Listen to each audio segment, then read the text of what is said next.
an order of our photos, do we? You can do. There we go. Alrighty, gentlemen. I'm just going to keep this pretty casual because I really think it's one of those discussions that we just want to get some ideas and feeling for about growth in the area. I've sent you a few questions that started to think about things, but we know over the last 3 years it's been pretty challenging. You all have multiple hotel units, and just to touch on that, we talked about motels a little bit as well.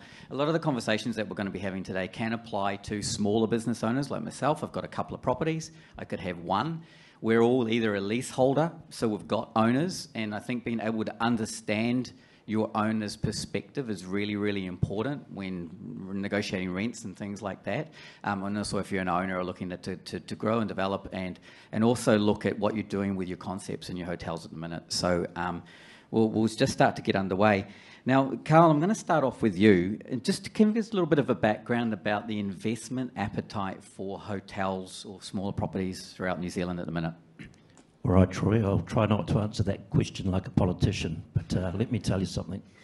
Scenic celebrated 40 years during the COVID lockdowns, and so we're now in our 43rd year. And for us at Scenic, it was an opportune time when our hotels were closed just to reflect upon what was happening around us the past 40 years and the opportunities that were ahead. So I come to the stage very, very positive. There's a lot of young people at this meeting. There's a lot of us who have been around for a while, but I think if you see the opportunities that are ahead, there's a couple of factors that are starting to converge. I think these potentially are the most exciting times in the accommodation sector in New Zealand. I think you've got to turn your minds towards AI, and if you look at the concept of Moore's Law and how quickly things are doubling down on itself, the AI is just opening up some huge potential for us all to reach markets in new ways that traditionally we've been hamstrung, the cost of acquisition. I think AI will potentially unlock a lot of the blockchain principles that we've been thinking about over the last few years. I think also too, it's important that when you think about New Zealand, that we are unique, and doing business in New Zealand is different than doing business in Australia. And I think the New Zealand landscape, it was interesting to see your slides, but as somebody that is involved very much in regional New Zealand, that's a very happy place for Scenic, and also in the motel sector. I can tell you now a lot of the motels were doing a hell of a lot better than the hotels during those COVID times, and continue to do so. It was interesting to see that the independence growth there was, whilst the core was close to 20%, I think the independents were close to that as well. So a couple of observations for Scenic is we've devised an internal management strategy that we call the Scenic Shift. It's about taking the learnings from our past, seeing where we succeeded, understanding what we do very well. We've got 18-odd hotels. We've built up a significant organisation around that. But the other part of Scenic Shift is to get a digital mindset and also just to diversify our income streams. So as I say, regional New Zealand's a very happy place. We've been spending, we've been purchasing things. We've purchased the beachfront hotel in Punakaiki towards the end of last year. We purchased the pub in Punakaiki. We purchased the motels in Punakaiki, and we purchased some houses in Punakaiki. Why, might you ask? Well, there's 3,700 people pass through Punakaiki every day. And they need to stop, and they need to be fed and watered. There's a phenomenal amount of people coming off the Great Walk, the Whangaparaoa Trail. And so, I think that when you step outside of the cities, when I look at 10, 20-room block units, there's some incredible yields to be had in those types of assets. Yeah. So that's one area that Scenic would go to. I think the other thing that we turn our mind to is some of the issues and some of the criticism heading into COVID was about over-tourism and the creaking infrastructure system. We see opportunity to invest in infrastructure in reality. And so that's something else that we've been looking to do. But I think this is a great panel, Troy, and there's others here that have got a different profile. Yeah, that's good. So John, I wanted to throw that back over to you. So investment from an Australian-based hotel company, looking here to develop in New Zealand, Punakaiki? Is that somewhere where you're looking? No, sorry. Well, what's on the plans? There's nothing left, yeah. Yeah. Is this working? Yeah. From our point of view, New Zealand is still very much a market we're very interested in. So we're a global hotel company, 530 hotels, headquartered out of Bangkok. But we have our own mandate down here out of Australia, and I'm head of commercial for Australasia. And we see the future of hospitality, particularly in New Zealand, as a positive investment area. We've seen a bit of a suppression in terms of those deals being done. Obviously, there's some challenges there. I think back in beginning of 2021, there's about 48 deals, about 7,000 rooms coming into New Zealand. We're now looking at, thank you, Stephen, for your information, 36 and about 5,000 rooms. So that challenge around getting deals to stack is one of the challenges of the conversations we're having with owners at the moment. Is we're looking at an opportunity in Queenstown, we're looking at another one in Wellington, and another one here in Auckland as well. In terms of those sort of major hubs, that's one of the things from our point of view, from a global company, mainly looking at those sort of bigger hubs, Sydney and Melbourne over in Australia. But working with our owners to look at the balance between an asset class like hotels is great. It's a great place for looking at the moment in terms of as a inflationary hedge potentially, but then weighing that up against the weighted average cost of capital and IRR in hotels at the moment, and the way that they are at the moment, getting deals to stack is one of the challenges at the moment. But we're still very, very much involved and heavily involved in looking at that pipeline in New Zealand. We didn't close any of our hotels across COVID. We made that clear decision to do that. Now we're mixed-use buildings, service apartments, so therefore we have both owners and investors in our buildings. But it meant that we could continue to plough through, and we posted the best results ever last year. I think the future is bright, but I think, as Paul said, we've seen over in Australia, we're probably a little bit ahead of the curve in terms of here, seeing that occupancy versus rate beginning to taper off, and we're certainly seeing, moving forwards, rate beginning to come off. That's then having an impact on the profitability. Thank you, Stephen, for your slide.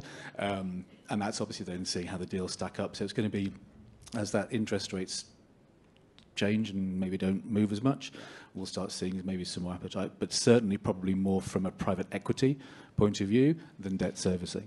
And you look at some of the bigger deals that are taking place across Australasia at the moment, it is more private equity that's coming into play, as many investors sort of like taking a sort of a watch and wait approach.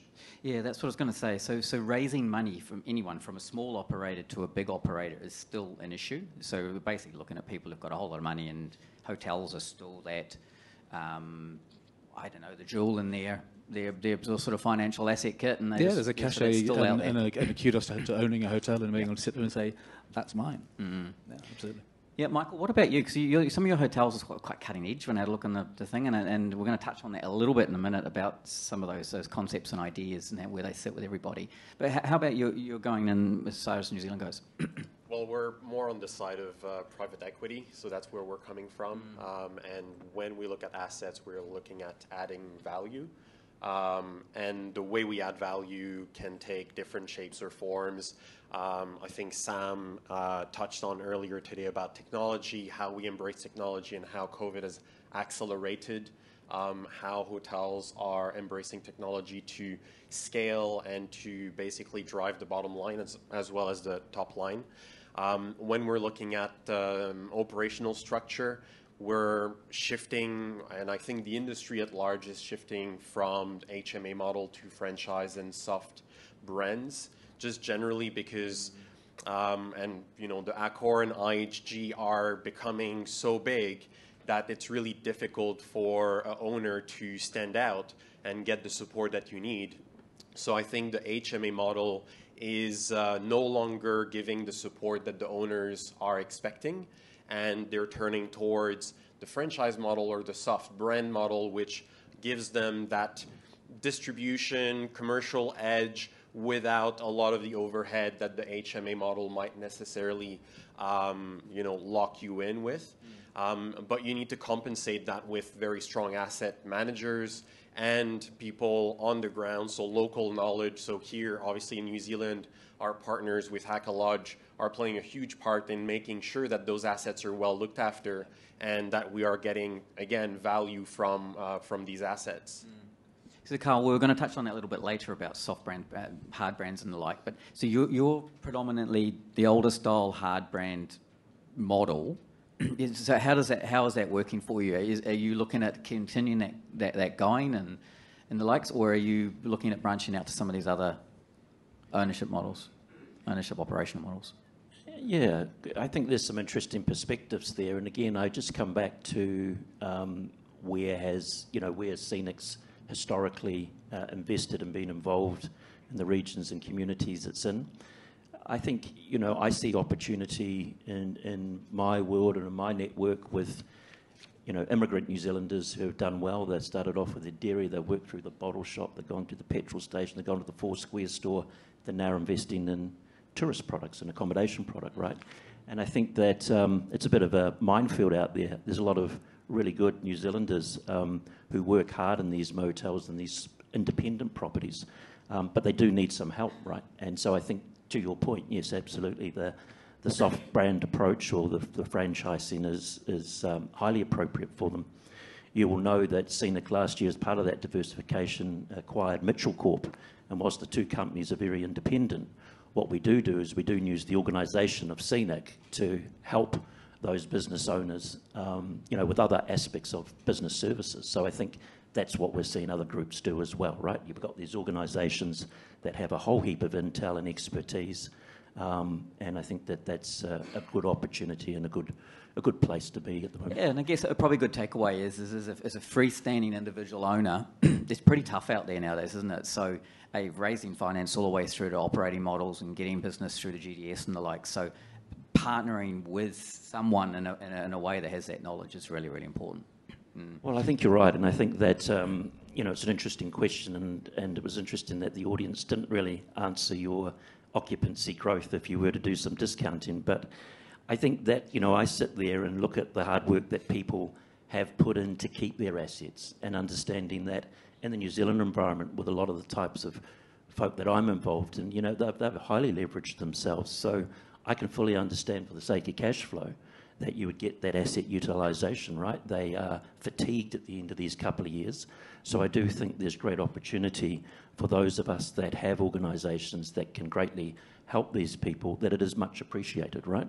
And that is super important, because I think, New Zealand has a huge potential for income that it can generate off tourism beyond what we know it to be at the moment. And it is that technology, right? So where the big brands have always been able to invest, you could also say that they've been a bit woeful, because why is it that we're only getting around to self-checking kiosks in hotels now? Why is it that some of this technology that simple restaurants have had in downtown, in Howick and the suburbs, we're only just getting around to in hotels now? So I think that's why I like the technologies of AI. That's why I like some of the emerging trends that are happening, right? We don't talk too soon. Next year we might be 4 robots sitting up here, eh?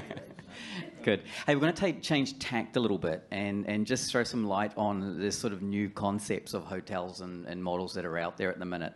And there's this sort of phrase called a lifestyle brand.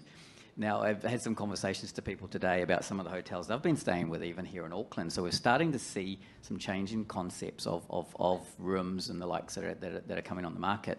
Now, John, I don't want to throw this over to you with some of your concepts and things. What even is a lifestyle hotel or a lifestyle concept or lifestyle brand? It's probably, if I asked everyone in this room what the lifestyle brand is, I'd probably get 400 different answers. It's something that's getting bandied around a lot at the moment. It's a trend that is growing. A lifestyle brand ultimately is giving a unique experience to a consumer who is looking for something that is personalised to them. And the proliferation of lifestyle brands is coming from two ways. One, from a consumer demand to have that unique experience. The Instagram moment, it's just me, I've had this own experience. But also from a development point of view, there's a lot of pressure from development trying to win deals with some sort of differentiation. And I think there's a balance to be had. I've been in the industry now for 27 years. I'm ex-Hilton, ex-IHG. So I get brand very much so from that point of view. We only have 8 brands in the minor stable at the moment. And we've identified that there is a global brand architecture work to be done, because what we're finding, especially in the investment and the hotel owner's point of view, is going to market and saying, well, we've got this one lifestyle brand. We have Avani as a lifestyle brand, and actually it's a residences product here in Australia and New Zealand more than a hotel product. But sitting with them and working out what they're actually looking for, they're looking for that choice. So it's giving individual choice and also investor choice, but then making sure that we're not just creating brands for the sake of it. Yeah, and I have many colleagues who work for the likes of Marriott and for Hilton and IHG, and I always sort of joke with them a little bit and sit there and go, can you define the difference between brand X and brand Y? And they kind of look at you and go, well, it's this, but ultimately I think we need to be careful as hoteliers not to create confusion in the market, whilst also giving choice to both consumer and investor. Yeah, I think you're right. And I'm pretty ex-Marriott as well, and I think the number of brands over the last sort of years that I haven't even been there have been developed in order just to get the business, and that's the key thing there, isn't it? What about technology as far as creating that lifestyle thing goes? Are you doing anything in your products as far as technology goes to help with the personalisation and things like that? Yes, I think what we can, well, maybe if I go a step back and look at what lifestyle is, and should we all be lifestyle, for instance, and I think the answer is no. If everyone becomes a lifestyle hotel, then no one's a lifestyle hotel and no one has a competitive advantage.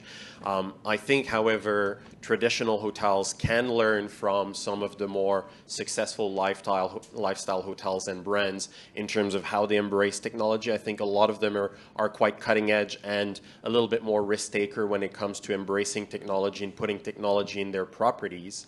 However, when it comes to deciding whether you should be a lifestyle or traditional hotel, as John was talking about, it comes back to the consumer. And that's really what needs to be at the center of your decision of the direction you want to take with your business. It's what customer do you want to attract, what customer actually wants. So out of the 9 properties we've acquired here in New Zealand, we're renovating all of them. The one in Aoraki, for instance, will be very different from the one in Auckland or Christchurch, because the people going there will have different expectation, will have a different length of stay, will have, again, different needs. So we look at the customer needs first and foremost. There's another thing that can be, however, learned and replicated from the lifestyle hotels is how they activate the public space. So lifestyle brands are quite good at activating lobbies, activating F&B outlets, and really making use of the entire space of the hotel, and not just looking at the rooms, not just looking at F&B in isolation, but how everything blends in. And even if you're a traditional hotel, look at how you activate the entire space. So for us at GCP, what we're also moving towards is moving away from the RevPAR kind of benchmarking, because it's quite the standard, gold standard comparison, but internally what we're looking at is revenue per available square meter. And that is for rooms as well as for meeting space, F&B, everything. So if you have one homework or one takeaway, going back to your hotel today, ask your revenue manager or your DOS to do a calculation of the revenue per available square meter of each room type, and you might actually be shocked as to which room actually brings the most value. And from an owner's perspective, we look at it from a real estate perspective, right? We look at it as a real estate investment, so that square meter versus rooms is actually quite a strong component, and the lifestyle hotels get that a little bit better, I think, than some of the traditional brands. And this is why club lounges struggle, because you've got all that premium floor space on top of the building, but how much of it is the lifestyle component of the brand? Yeah, it's one of the things that people don't look at enough. Yeah. RevPAM, to your point, is something that we look at in the assets that we've got, and we're beginning to start making that move into that, because people are too focused on RevPAR and the rooms asset, and like we're hotels and it's rooms and rooms and rooms, but trying to make F&B money through F&B across Australasia is challenging, and particularly in New Zealand, because of the cost of labour and the cost of goods. Yeah.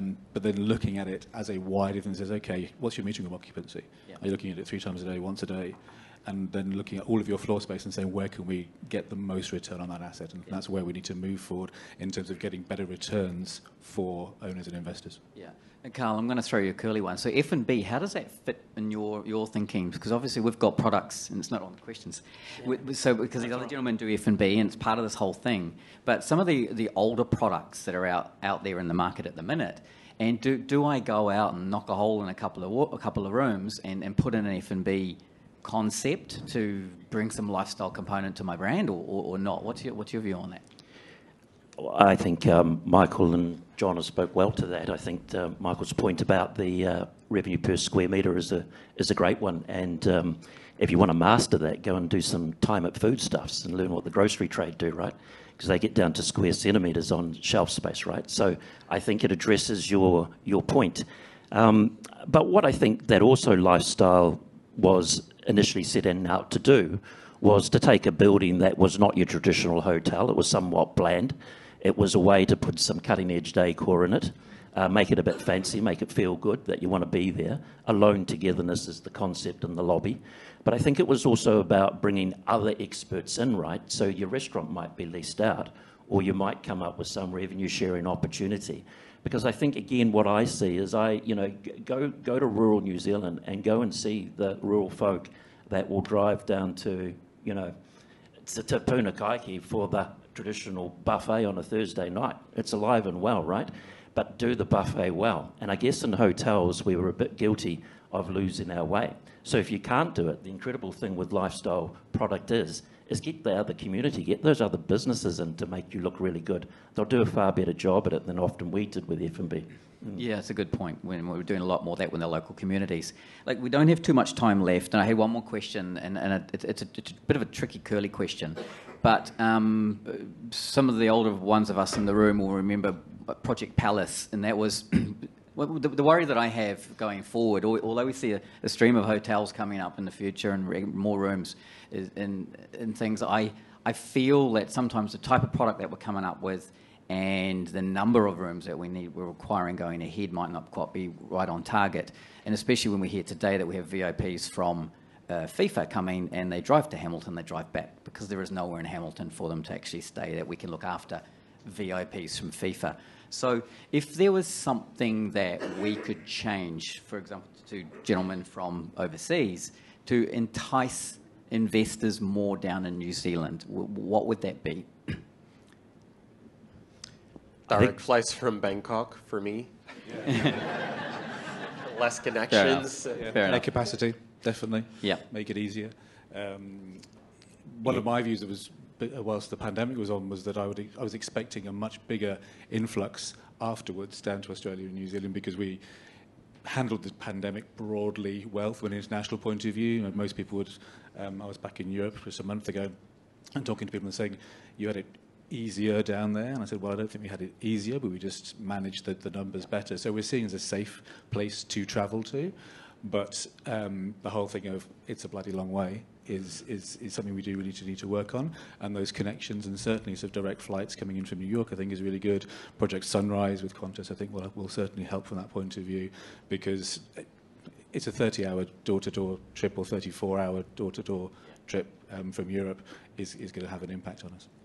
I think it's just, we're going to be working on tourism, and I think tourism needs a massive help and a push to get more people down here in the end. And Karl, Troy, I would just say, though, I think Project Palace was a bit of a vanity project, and I think that you would say that Air New Zealand did a very good job at trying to fill their seats, right?